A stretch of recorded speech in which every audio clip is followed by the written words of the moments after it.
We always have to wait for our indicator that this recording started. Yes. Well, good afternoon, everybody. I am so delighted to be here. And Peggy, again, thank you so much for having me. For those of you that I don't know in the audience, my name is Liz Van Patten. I am the Senior Manager for Instruction here in the School of Business with WGU. I have been at WGU about 5.5 years now, and this is my second time presenting to this student club. So thank you for having me back. Today, I'm really going to talk about one of my favorite topics. And so the title is actually You Can Do All the Things. But I think that it can be a little misleading. So we're going to get into our topic and our discussion today. I am happy to answer any questions as we go through, or you can also put them in the chat as well. But really, just to kind of kick things off, you know my title here at WGU, but really, who am I? Well, I live in Newport, Rhode Island. It has been frigid, and for anyone who is down south that received some snow, we don't have any up here right now in a lot of New England. So please send some our way. As I said, I've been at WGU about 5.5 years now. Prior to joining WGU, I was a full-time professor, and I was a sports marketing professor at a private university and then a public university here in Rhode Island, where I live with my husband, who's on the screen, our daughter Olivia, and our son Ben. And really, sports marketing is a passion of mine. We are a family of athletes. Our son Ben plays professional basketball in Europe in the EuroLeague. Our daughter is going to play Division I basketball at Hofstra University next year in New York. And both my husband and I were Division I athletes ourselves in college. So sports is our life. And prior to even getting into teaching, I worked for the New England Patriots in their marketing department, as well as the Women's Sports Foundation in New York City. So just a little bit about who I am and a photo of myself and my family. So like I said a few minutes ago, the title of today's presentation is You Can Do All the Things. And I want to be clear about something. And I love the photo with Wonder Woman kind of being chased. The term having it all, which I think, especially as women, and as women climb the corporate ladder or the educational ladder, or you are growing within your career really in any way, you start to hear that phrase, having it all, a lot. As a woman in leadership, I will be very honest. I am a mom, I am a wife, I am a people leader here at WGU. I am responsible for about 125 full-time faculty here, and I work with a team of 5 amazing faculty managers that report directly to me. But I struggle. And I struggle with just learning, and I think it's continuously learning how to balance my career, how to balance motherhood, and how to balance my marriage. My husband and I just celebrated 19 years of marriage on Tuesday.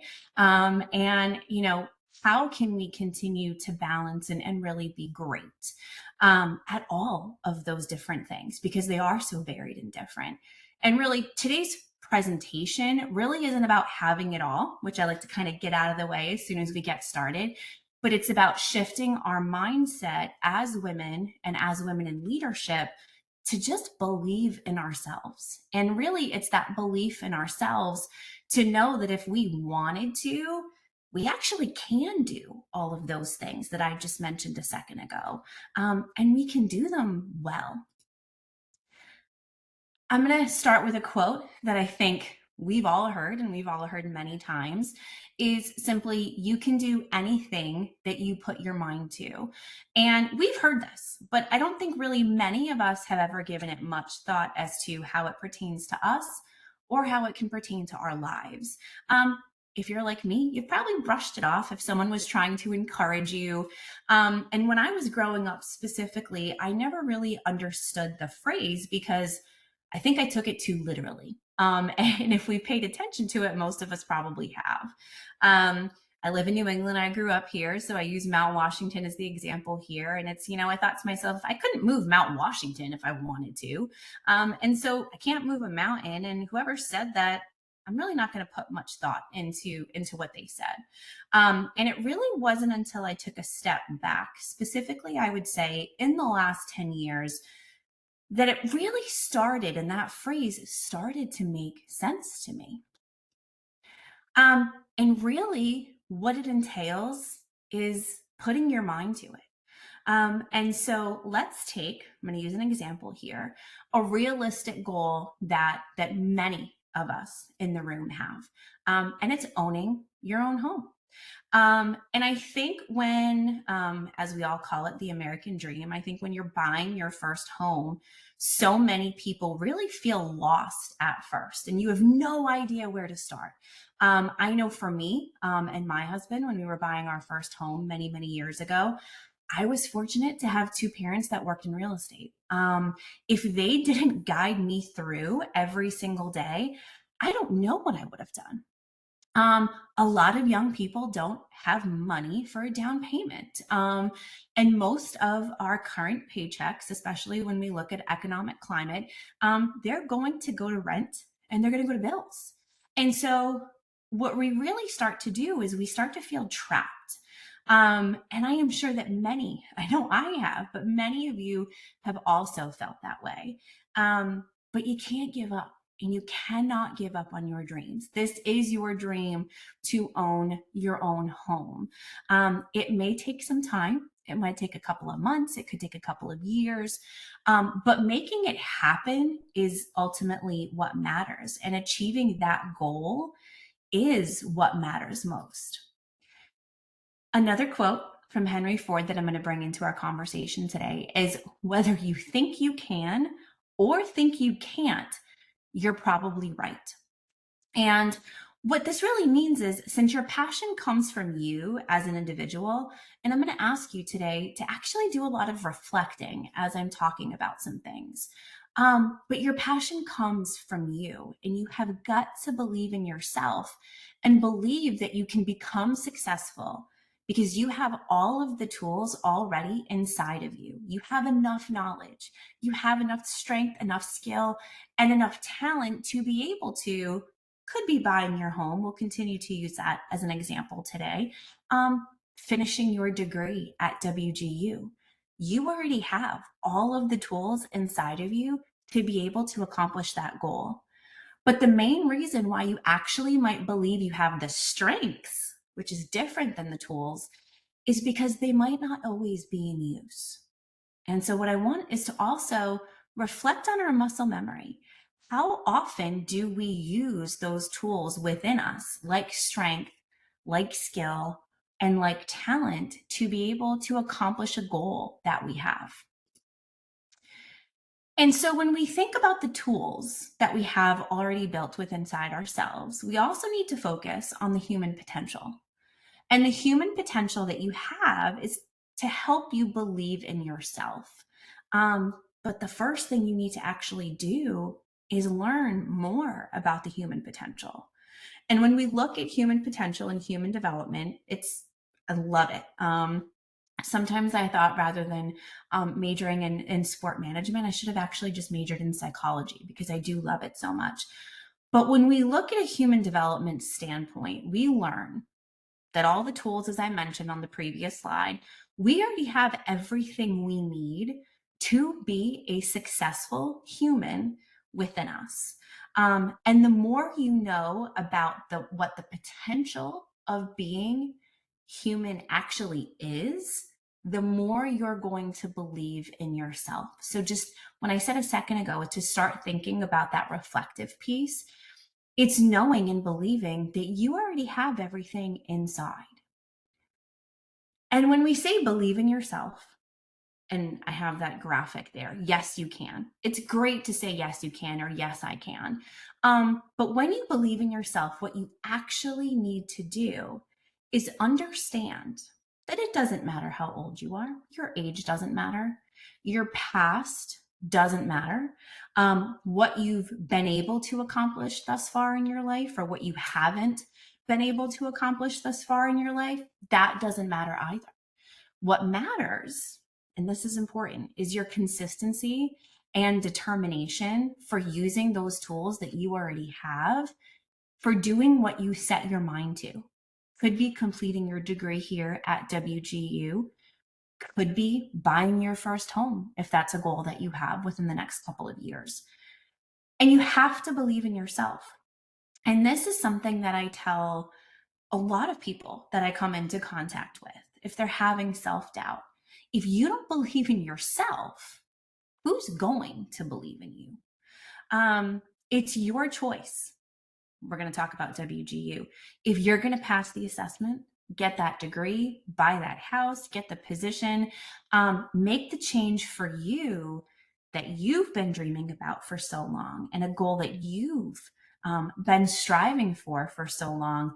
But it has to start with the simple fact that you believe that you are actually able to do it. And then it gets easier, I promise you. Once you believe in yourself, others will also start to believe in you. And what that happens is it comes from the power of thought. Let's think about all of the different thoughts that are in our mind from the time we wake up in the morning until the time that we go to bed at night. All behavior that we have, positive and negative, throughout our day begins and ends with thoughts. Thoughts are, unfortunately for some, unavoidable. And our thoughts will most often not influence our actions. And so this graphic here, I call it the cause of our results, but really it's our thoughts. Number one, most importantly, it starts with our thoughts. So you're saying, I'm awesome, or I believe in myself. When you say something like that, what's happening intrinsically, they're creating feelings. So if you're saying, I am awesome, they're creating good, positive feelings. So I put here, I love myself. And let's think about it. When we are feeling good about ourselves, we are also feeling like we need to have good actions and good intent with our actions. So good thoughts lead to good, healthy actions. We know it's January, so I have healthy living that a lot of folks like to focus on during the month of January. And then when we have positive thoughts, we have positive feelings, we have healthy actions as really a sum of having those good thoughts, we can accomplish our goals. And so I have the degree there. I did it. I felt really good. I thought really good. I ate really good. I took care of myself. I got enough sleep, and I was able to accomplish my goal. And when we're having those thoughts, we automatically also move to self-confidence and building self-confidence. And really here, what I'm going to talk about is really what is self-confidence, and really decoding it. Self-confidence, the actual definition, is the belief that somebody has in themselves. And I think that this graphic here is so powerful, because I think based on the mood we might be in on any given day, we might see this graphic differently. If we're having a really great day, this is going to be a very positive image for us, because we're going to say, we're cutting that apostrophe T off. I can do it. I am going to do this. A self-confident person thinks that he or she can achieve and reach the goal. But what happens when we're having a bad day?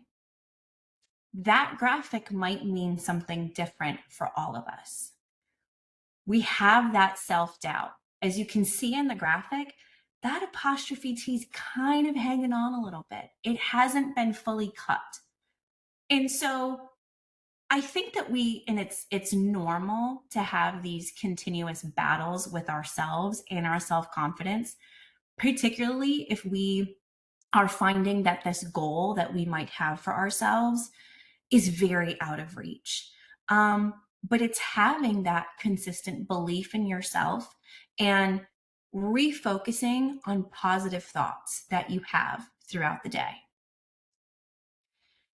So, four techniques that I think are really, really important for building self confidence. Um, if we can, which I think is very difficult for some of us at times, myself included, is to regulate your emotional level. Being aware of the feelings that we have inside helps us recognize exactly what we are thinking. Um, Regulating our emotional level also will reduce our drive to avoid the goal. When we think about that, I don't think I can do it. I can't do it. Regulating our emotional level also blocks the fear producer from our awareness. And when we go to I can't, it's almost like we're running away from the goal that we have. I think it is incredibly important to use relaxation techniques and also manifestation. A personal story with this. As my daughter was going through her AAU basketball, many of you might have played AAU basketball, or you have children that play AAU basketball, boys or girls. Um, she was having a lot of self doubt this past summer. She was a rising senior in high school. She had interest and offers from some Division I schools, but not ones that she was incredibly excited or ecstatic about. And her self-confidence took a significant hit. And so my husband and I sat with her, and we talked about the importance of using those relaxation techniques and using manifestations. Um, she also chose to meet at the time with a sports psychologist. And this has actually inspired her so much. I thought for sure she was going to go into sports marketing like me. She actually now wants to take up sports psychology because she felt that this was so impactful for her. So she's going to major in psychology. But I would find as we traveled around the country with her AAU team this past summer, she would go to YouTube and she would use meditation and she would find these manifestation videos that she would just listen to at night as she was relaxing and really just getting herself focused. And it helped her rebuild self confidence.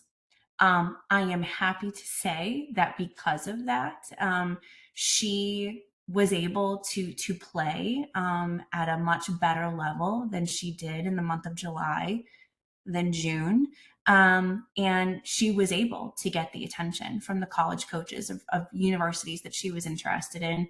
And she is ecstatic about where she's going. But self-confidence, I think, is so important. That was a goal, as she said, from when she can remember, when she was a little girl. And she had set out to achieve this goal. But really, in the 11th hour, she said repeatedly that she didn't think that it was possible. So I cannot stress enough the importance of using relaxation techniques, manifestation, and really just positive self talk to be able to better build self confidence. Here's another one.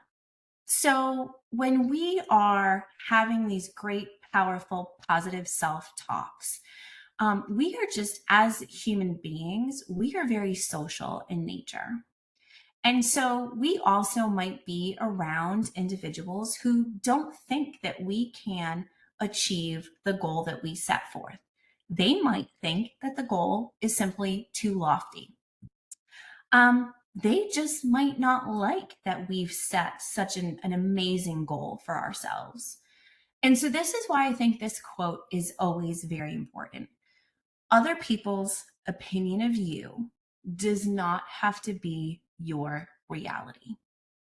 And I think, as just, again, human beings, when we think about human potential, we want to know what others think of us. We want to be liked. It's just human nature. But what it doesn't mean is that their opinions that they have of our goals or their opinions that they have of us does not need to be our reality. And as you're doing your hard work, as you are focused, we are towards the end of the month for anybody that might be January term end here. You're pushing yourself, you're doing hard work, you are preparing yourself. You are getting yourself out of your comfort zones. We're going to talk about comfort zones in a second. It's important to remember and continuously remind yourself of these 4 things. Don't let others judge you. And if they do, don't pay attention to them. Don't believe all of the hype coming from your friends either. Because I think sometimes hype can lead to overconfidence. You are always, always greater than you think you are. We are always our biggest critics. Children will be humbling. And so for any of you with children here, don't necessarily listen to your 3-year-olds. Because as we know, children can be very, very humbling. Not necessarily with the truth, but might just come out with something that we don't necessarily want to hear. As you're working through your goals, we talked about strengths, and strengths being one of the tools that we have. Think also, as we look to career, this is what I would refer to as a transferable skill. And just a very small example, let's think about trees. Before the tree can become strong and beautiful in the forest, it started out as a seed. And as you build your strengths, and as you water, and as you take care of the seeds yourself here, it's going to become stronger and stronger. And soon it, meaning you, are going to be that beautiful tree. You're going to build your strengths. You're going to build your transferable skills, and you're going to grow, most importantly. But as you're doing this, it takes a lot of things, and it takes a lot of hard work. It does. It's not going to be easy goals that you set for yourself. So we're going to go back to the dream of owning your own home for a second with this example. And so to be able to own your own home and to afford your own home, realistically, you're going to have to make some significant changes in your life and your lifestyle to be able to save for a down payment, to save for what a monthly mortgage payment is going to be. And here are some things that you might have to do. Lower your cell phone bill. There's always a lot of competition with cell phone companies. And so lowering your cell phone bill is a way to be able to do that. Lowering your car payment is another way. Not eating out so much. We are in the age where everything is at our fingertips on our phone. We can easily get delivery. We can place a food pickup order. Food is expensive. Groceries are expensive. Eating out is expensive. But if you are saving for a down payment or saving for your mortgage, not eating out so much would also help. Shopping for unnecessary things. This is where needs versus wants come in. Do I need this new pair of shoes? Are my soles on my sneakers literally starting to break? Or do I just want these shoes because I think they'd be really great? Doing the hard work, no matter what goal it is, you are eventually going to get there. And that's why I bolded that piece. You will get there. The process, as I said, is not going to be easy, but I promise you all that it is worth it. And there is absolutely no better feeling than when you have set a goal for yourself to accomplish that. But really, what it means is at the end of the day, it is all up to you. It is up to your thoughts. It is up to what you do with those thoughts. It is up to the strengths, and it is up to you actually doing the hard work. I promise it will be worth it. I tell everybody, hang on, believe in yourself. You have to continuously believe in yourself, and you will find the courage to be able to start working towards your goals if you're not presently doing so. But every single person in this room, whether you are an alum of WGU or whether you are a current student, getting your degree is a goal, or getting your degree was your goal. It could be getting another degree. And so, really, everybody in this room, including myself, including Peggy, are constantly working towards goals. And we have to believe in ourselves to be able to get there. I mentioned comfort zones a couple of minutes ago. It is hard, isn't it, to be able to get out of our comfort zone? This is why I call it the hard stuff. So we just talked about hard work, and then now we're going to talk about something that I think is actually even harder than doing the work ourselves. It's getting out of our comfort area, something that can be very nerve-wracking. I know for me specifically, I love to live in comfort zones. I don't know about any of you. I think what scares us most about our goals is that people are scared to leave their comfort zone. They are afraid of what it would be like to reach their goal. And then what happens next?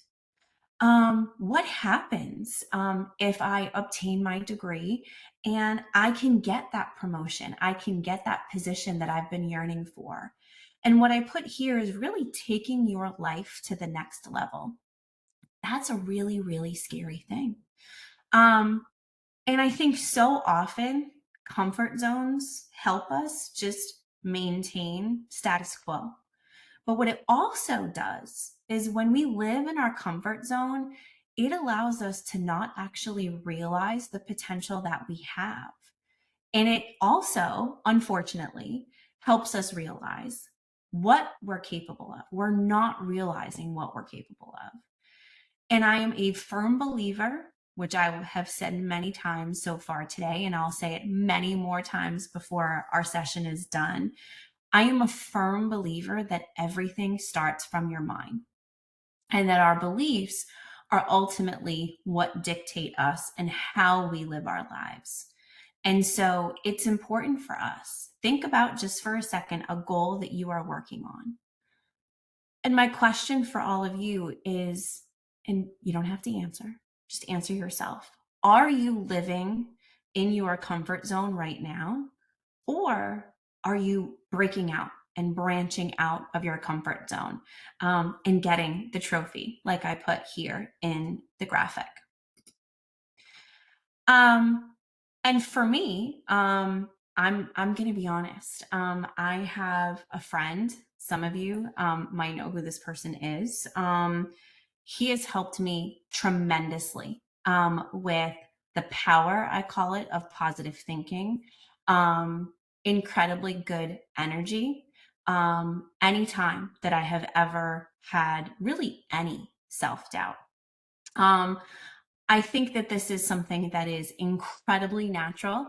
I think as individuals, this is something that we do. We will always have personal struggles of belief and also personal struggles of perseverance as well. But what is so important is to find your why. It could be you, it could be your children, it could be your spouse, it could be your family. As my good friend Alex here says, it could be your last name. But find your why is one of the biggest tips that I have for everybody. And it's impossible to do it alone. And so I also say, find your coach. He has helped me as a friend, a coach, to get through the difficult things and to be able to build my self-confidence in a way where it's absolutely been several years, and I'm very thankful for that, of more positive self-thought than negative self-thought. But ultimately, really, what today's whole piece was about is that you have to do the hard work, but I promise you that the hard work is going to be worth it. And ultimately, if you have that power of positive thought, if you take those positive thoughts and you will them into action, you actually really can do all the things, and can do whatever each of you really put your mind to. So with that, I always like to leave a little bit of time for questions. Please feel free to email me. I put my email here. I would love to connect with everybody on LinkedIn. So my LinkedIn information is always here. I have not been able to view the chat with the sharing feature of how I was in WebEx. So I'm going to stop sharing right now. And I am going to just take a quick scan of the chat. And thank you for your comments. I am seeing them as they go. I love all of the positivity that each one of you have put in here. It's amazing. As I said, I was hopeful that today was going to be a lot of reflection for many of us. Something in the chat that I just saw, mindset really is everything. We can't change events or how things happen in our lives, but we can certainly control how we perceive it. Changing my mindset has been absolutely life-changing. I could not agree with that statement more. Amber, I also saw you put in the chat, oh, I think I do know him. Yes, my friend Alex is a Peloton instructor, and he has been really crucial for me in building my confidence. I'm just going through the chat here. Starting that book, Activate Your Greatness. It's fantastic. It's wonderful. I also, Brene Brown, I think, is another fantastic author. Definitely recommend any books to be able to help us as well. And so, Chantel just got Activate Your Greatness on Audible. Enjoy on Audible. I heard that it was actually great. I read Alex's book when it came out, but would love to hear your thoughts. And more importantly, I would love to stay in touch with everybody, which is why I put my email in there. I'm also going to go ahead and put it in the chat. Anytime that you are having self-doubt, if you feel like you don't have anybody to talk to, you do. You have my email, you have my LinkedIn. I would love to chat. And any questions that you might have, please feel free. But first and foremost, thank you. Thank you so much for today. It was really wonderful. And Peggy, thank you again for inviting me back for a second year. Liz, it was so delightful to hear you here, and I don't know if our marketing group will put this on YouTube. However, they will put this on the site where you signed up for our Women in Tech and B4WT site, and I will suggest that they place these on YouTube as well. But I know our marketing team has plans for where they post everything, but you will receive a copy of the recording in the mail. So we're very happy to have you here today and appreciate you signing up. Appreciate Liz, this wonderful talk. I know some of you said, I felt like I needed this today. I kind of felt the same way. I feel really inspired. And so I thank you so much for being here, Liz. And our next session is April 1st. So I hope you will join us then. Thank you so much, everyone. I hope you have a wonderful rest of your week, a wonderful rest of your month. If you are January term end, good luck on any of your assessments. And please feel free to reach out at any time. All right. Thanks, everyone. Have a great day. Bye-bye. Bye-bye.